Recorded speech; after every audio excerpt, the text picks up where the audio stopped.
All right, so hello everyone. Let me just get my screen shared. Okay, awesome. John, this is active. Everyone sees the screen? Yes, we do. Perfect. Okay. It's funny because I just read a tweet the other day that was like always like everyone asked this question, like, hey, everyone can see my screen. Oh, you're muted. Anyway, I'm glad that we are live and everything is going. So welcome everyone. I'm going to talk about Notion for productized startups. This is a modified, condensed version of a talk that I do for accelerators and entrepreneurs. That's Notion on startups. And it's on itself based on a bigger blog post that I'll share with you. But the essential question that I want to answer today is what makes Notion special, and especially for productized founders. So before I begin, just want to say thank you to John and your partners for organizing this awesome event and inviting me. And thank you to Notion for just being there and being an amazing tool. Okay, so there's a few things that I want to address, and these are the main sort of six components around this conversation. Number one is differentiation. How is Notion different from a myriad of other productivity and organization tools? Number two, why it's such a great fit for this specific demographic of entrepreneurs and founders. Three, why, in my opinion, there are three ingredients that make this company like really, really special. And once we have internalized it and are interested in Notion, what is the right time to adopt the tool? And then finally, the last two sections will be more so demos to show management of projects and knowledge in Notion. Just before we begin, quick background on myself. This is a slide full of mostly unrecognizable logos, but in short, I studied entrepreneurship at NYU about 5 years ago. That was the place where I started my first company. I was elected class president and run a startup club all at the same time. So that exposed me to tracking and managing a lot of projects and tasks and people, in all kinds of contexts, especially digitally. So that's where I started building expertise around software, especially management software. So I went from Google Sheets to Trello to Asana to Notion to Airtable, and back and forth with, sprinkling some Zapier and Parabola all over the place. So I built up essentially a pretty good expertise around teaching others how to do this organization productivity stuff. And that's where I started optimization.com about 3 months ago, and essentially has been selling the service for businesses. And now I'm actively working on productizing it as well, like much of you guys. So okay, number one, let's start with differentiation. So when I ran the poll, I realized that there's about half split. Some people know what Notion is, some people don't.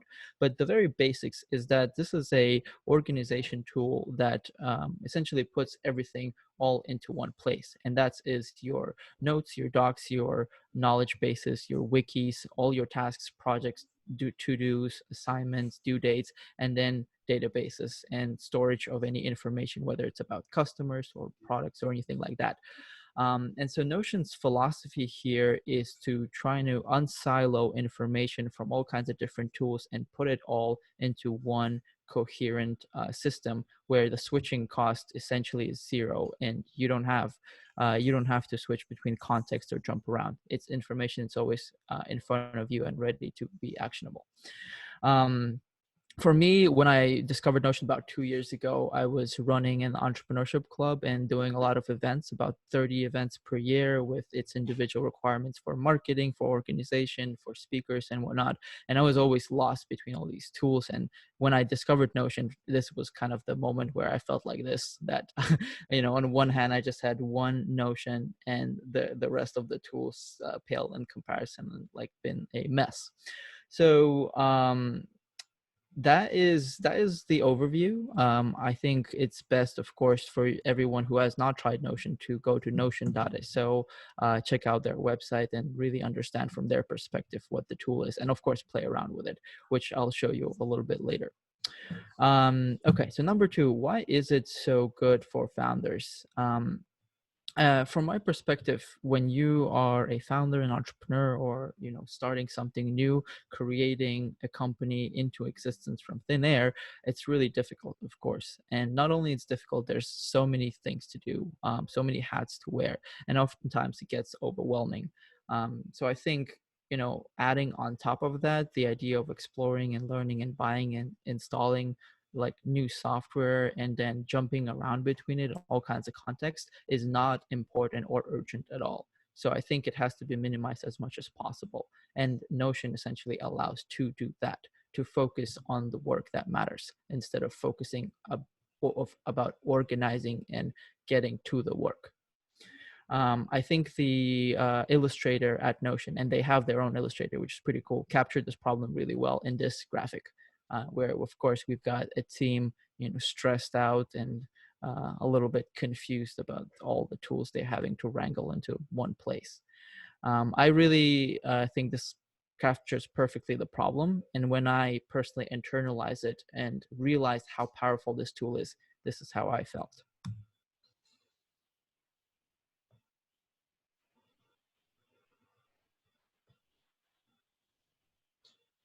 So a little Marvel reference there. I hope we got our fellow Thanos fans or whatnot. It's always difficult with this GIF on Crowdcast or whatever because I don't get any feedback besides a smile from John. So thank you for that. Okay, number 3. So what's the secret sauce? As any sauce, there are three. There are a few ingredients. To me, it's just 3 ingredients. Number 1, a beautifully designed and powerful product. I'm always fascinated with Notion's philosophy around product because they're very Steve Jobs / early Apple-esque, or maybe still Apple, where they pay attention to design and the beauty and the functionality of the product very much so, to the point where probably half of the Notion subreddit is so frustrated that the API has been promised for like many years. But I know that the team is really paying a lot of attention into building a beautiful product, and so that's one of the components of why this is special. Number 2 is a sort of personal affinity of mine with first principles thinking. I think Notion, especially the founders, what they're doing really well is, what they have done really well is taking the time to really understand how the industry works or how the technology works. And if you go to the About page in Notion, you'll find this bit of a timeline where they explain that sort of technology and tools from the late 1800s have emerged into these siloed categories and then has been moved forward in a way that now typewriters are Google Docs and file cabinets are Google Sheets or Drive, and it's all never connected, and it doesn't work properly together. And so Notion is trying to rethink that and bring us back to this single medium. And in a recent podcast, the COO Akshay mentioned that he wants it to feel like paper, that all your work is done in one medium and you can see it and you control it and you can organize it. And that kind of thinking I really enjoy. And I think this is a very smart thing to do in terms of building any company. And then the final one is actually how John and I met. I think Notion has a amazing community. It's global and it carries the company's values forwards around kindness and inspiration. And these are just some images. There have been around 120 meetups hosted in the past year across 19 countries, of course, before Corona hit us. But what this means for entrepreneurs or people who are just starting to use the tool is that you have access to about 20,000 people on 40,000 combined on Facebook and Reddit that are willing to help you and exchange templates and exchange courses and anything like that. So I think this is very special, and I have not previously seen this kind of community self-organize around a product. So these are the 3 pillars in my mind, and there are many other things that I think make Notion a pretty special company. Now that you've internalized these sort of aspects of praise from my perspective, it's time to think about when is the right time to adopt Notion. And I think to me, it's really 2 just imperfect options. 1, a clean slate, a time where you're just starting out with a new organization or a company, and there's not a lot of process or systems in place. However, there is a lot of enthusiasm and excitement. And so the switching cost is, essentially non-existent, besides the fact that like the software that you are personally used to. So this is a great time to start with Notion and get into something that's quite new and a little bit different. Number two is what I call an icky state, or slate rather, is where companies feel like things are not working really well, and people are not filling in the information or the meeting notes in CRMs or emails or to-dos or whatever. And obviously there are leakages in informations, and there's just general dread around using organizational software. I think that's when it's time to make a significant change and adopt Notion. So there are also many use cases and times in between. So this is a very case by case situation. But these are the two buckets that I've been noticing so far. Okay, finally. Now let's get to the demos. So I will show how I manage projects in Notion for optimization. And it's fairly complex workspace, but we'll also have the ability, if we have time, to go through a simple startup demo of just like how to create a page in Notion or how to create relevant properties. John, how much time do I have? I would say just carry on. I don't Okay. mind that, you know, we're going a little bit over time. That's okay. We'll make up for the time. Cool. Yeah. Okay, gotcha. Okay, so let me transition real quick to my Notion. Okay, so first of all, what you're seeing here. Oh, nope. Hold on. Resume share. I need to share this page. 1 second. All right. Awesome. Yeah, so here actually right away what you see is me managing this talk in Notion. So what we've got up top is a embed of Figma, the slides, the place where I designed the slides, and you can interact with this block. And then right underneath, we've got a sort of layout where I've got the slides on the left-hand side as pictures, and then notes and links on the right-hand side. And so this is pretty interesting because essentially I can create a slide planner like that for myself and then share it with you. So let's go down all the way to the current slide. Okay, great. So here is a link to my workspace. And once I click it, essentially, this is the page that I look at every day in the morning and every day at night before I go to bed. Not bed, sorry, before I finish my workday.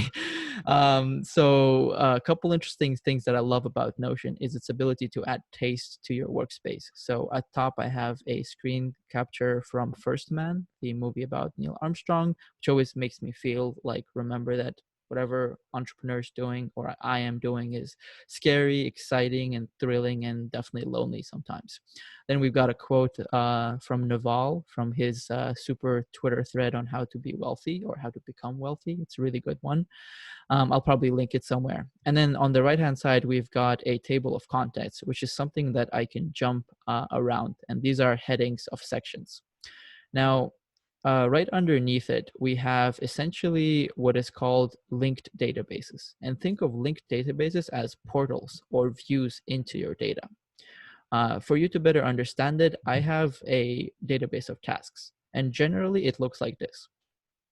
So it generally looks like just any regular spreadsheet, right? Just messy with a lot of columns, like very harder to manage. But what I can do in Notion is essentially create specific views. So in this case, we've got 3 views on the left-hand side. The first view is tasks that are overdue. So it's currently empty and I don't have anything overdue. That's awesome. I used to have like a gigantic list just yesterday. And you can see this is filters applied. And this is the key filter that says this status of the task contains overdue. Then at the bottom, we've got tasks that I need to do today. And this is filtered by this key filter that the due date is today. So we've got these 3 tasks that I need to do. And if at any point I'm done, I can just check it off. And this task go all the way to the right to the list of complete tasks that I can review anytime or uncheck for any reason. Then right underneath, we've got tasks that I'm stuck at that are filtered by this stuck property. And just for you to understand a little bit better, each of these tasks have a myriad of properties that I can see when I click in here. But of course, with these particular views, I can only see a few of the relevant ones. Now, since the complete task is pretty long, I actually don't look at all of my complete tasks, only the one that I've edited in the past month, just in case I need to reference them. But because it's long, I don't like to scroll. I'm just going to jump to the next section. Once again, these are tasks, but now they're filtered by date. So in any case, if I feel that I have a larger volume of tasks on one day, I can kind of move it around and decide that this is now due then, or something like that. So this is once again tasks. After this, I'm done with tasks and I go into a calendar view.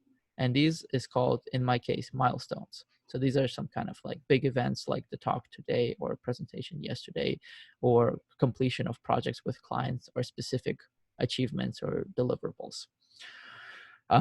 This is linked to a broader calendar page that I also share with clients on a project basis. So I'll share with that, share that later. But underneath that, we've got active projects, and this is essentially a database of work that I have collected. And this is both external and then internal projects. And they're filtered, of course, by the fact that internal projects are assigned to my company optimization. So this external one does not contain this. We've got some summarizations and links and all kinds of nifty, spreadsheet stuff. Then we've got, this is internal projects. I don't really care to fill out much information besides have a link to my time tracker. Underneath that, we've got once more the view of work, but this is shaped in the way of a funnel. So we've got these stages and then summarizations in dollar terms, but because these are not very far down the funnel, this is actually closed, lost. There's not that much summarization right now, but I could set that up if I wanted to. Underneath that, we've got meetings, which are the recent meetings that have taken place within the past week or in the next week. And then underneath that, we've got future, which is sort of ideas, projects that are ideas, labeled as ideas, and then tasks at the bottom that are on the backlog. And this is filtered using a formula that determines if sorry, this is not a formula. This is actually if due date is empty, if I have not assigned a due date. So yeah, this is a lot. This is fairly complex. It took me a couple of days, or if not weeks, to really build out. And it's always a work in progress. I'm always changing things, always adding things, always removing things. And whenever, by the way, I want to go to top, I have a button right here. Okay, cool. So this was project management in a nutshell, as an overview. One thing I thought that would be relevant specific for you guys is to show you how I look at projects. So each project has its own specific layout. That's what I like about Notion, is that essentially I can create whatever layout I want, and this one has images for like a showcase, which I'll show you the use case a little bit later. But this one has, for example, a database of products that I used for this project, filtered, of course, by this specific project, and then a calendar of sorted deliverables. This is internal and also on the website, but each customer does have a customer-facing tracker, which has some of the same things, but filtered for their own project. Meetings, reference items, tasks, and calendar. One thing that I do with clients that is helpful in terms of personalizing things, I create, so let's go to the CRM. So CRM is now we transition to the way I manage knowledge. And this is one of the ways. Of course, as you've seen, we've got our work, we've got our milestones, calendar, we've got companies, we've got assets, like logos and stuff, and then people, like in terms of everyone who works at these companies. I just wanted to show you real quick how for companies, I customize certain things. Like in this case, to this client, I send oh, something broke here. That's weird. Let me see. In this case, I like to send a survey to fill out. I think I might have replaced the link. Oh no, this works. Yeah, so fill out a survey and what are the tools that they use. And what's pretty cool about this is that they can fill this out right directly in Notion. Just like you probably signed up for the event. And in case they need to reference this list of products, I have it right underneath in Notion. And this is my own, by the way, list of products that I made that looks like this, or whatever I want it to look like. All right, so a couple other things that I wanted to show real quick. Okay. Oh wait, this is the wrong presentation. Oopsie. Okay.